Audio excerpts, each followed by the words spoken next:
Here's my word from the Lord, as it were, from my experience, which came to a head this morning in my own mind, from contemplating from a charitable mindset, sprinkle in some charity, grace, and an attempt to be self-critical. The Jews who rejected Jesus had the truth, and that truth is true about God's law. But they lost sight of it because they didn't have a spirit of compassion, which is what Jesus showed us.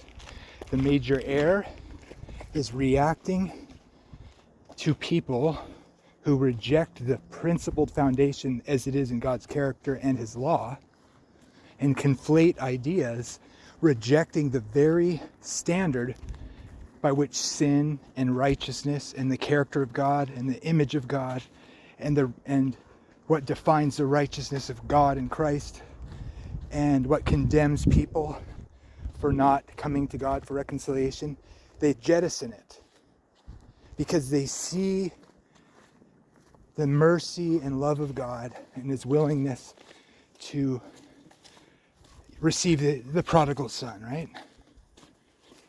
And then people want to stand for that because it's the beautiful thing about the gospel, is the mercy of God and the grace of God. But so much has been distorted on what the basis of that is. And people misrepresent each other for the sake of their point. So here's the thing. It has to be both. It has to be, the standard can't change for many, many reasons, as I mentioned some already. And the mercy of God is not, it's long suffering, which means there's an end to it, which means there's a judgment, which means his mercy extends as long as it can, but he doesn't just pardon for the sake of being nice.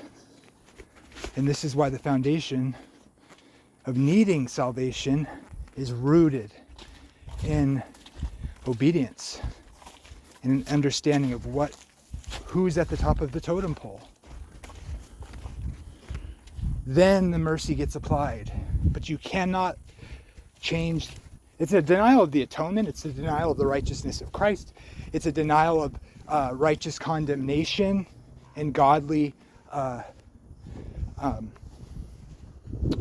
honoring God in his justice. You have to have a standard. Because when you take that away, now we have every man doing what is right in his own eyes. And that is the problem at its root, the faith problem. Think back to Genesis. Now you got to deal with this. God let death come into the world because Eve ate a fruit she wasn't supposed to. Those are the facts. God did that. Why? What should we learn from that? Is it the same God that came in Jesus that took away the tree of life over that? What's the problem there? Did God make eating the fruit okay? Or is he showing us the way back to the Father, which is what the problem's been the whole time that God's been suffering through with us? Patient and long-suffering, showing mercy, not making a full end to the rebellion of man. That's the God we worship. He flooded the earth. He took away the tree of life over a single act. He didn't accept Cain's offering, even though he brought one. He wasn't condemning atheists at Babel. He was condemning their version of calling on him, the God. They wanted to do it on their terms. It wasn't good enough. Cain wanted to bring a sacrifice.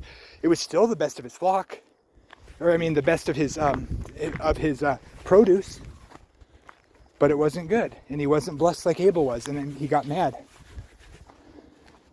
And there's a very interesting chiastic pattern to the Bible, in narrative, even at the level of individual verses, sayings, chapters, sections, books, testaments, and even the whole Bible itself in the teachings of Jesus and the layout of the apocalyptic pattern and the archetypal forms at the beginning.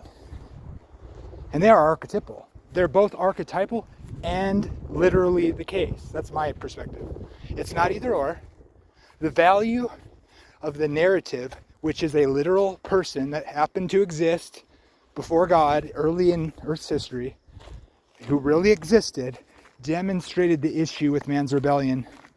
And so the greater truth is much heavier and bigger to be garnered from the story than affirming whether or not that person existed. And how do you define that person? Does his name have to be Abel as pronounced in the English?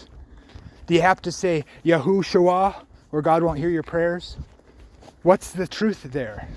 The truth there is the condition of man and his need to do what God said. And the Bible is replete with example after example of God putting up with even rebellion, but also punishing somebody for not doing it how he said. Think about it. Cain wasn't blessed. He brought the best of his produce, but God said, bring the first thing of your flock, and he didn't. He thought, this will do. God didn't bless him.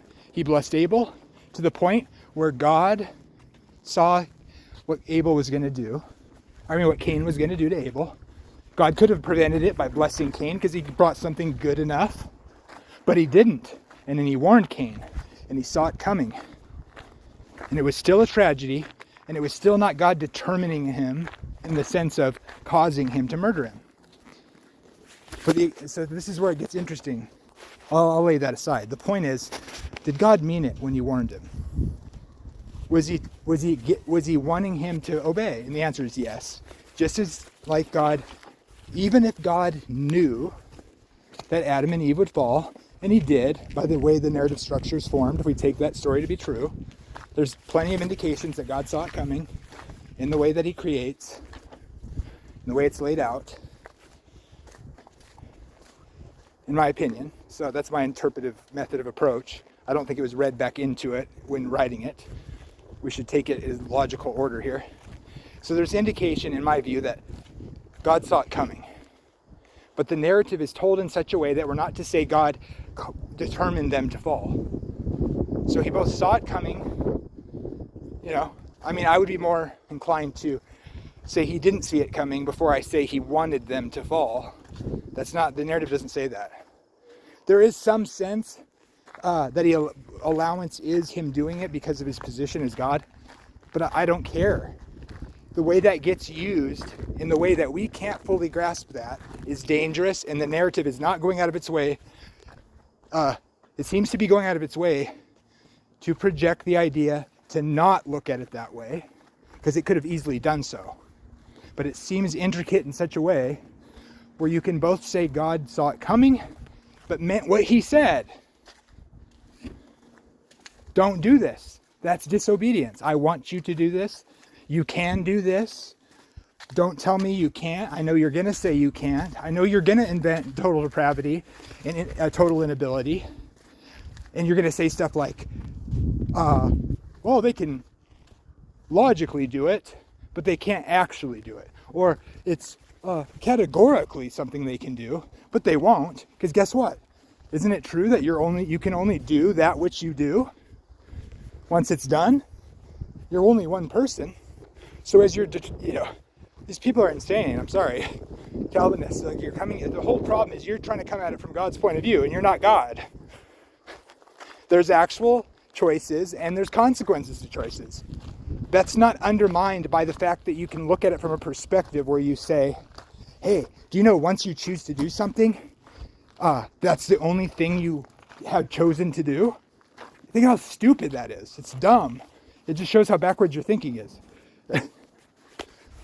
Because every time you do something, you're choosing a path. It couldn't be otherwise. You can only do that which you will end up doing.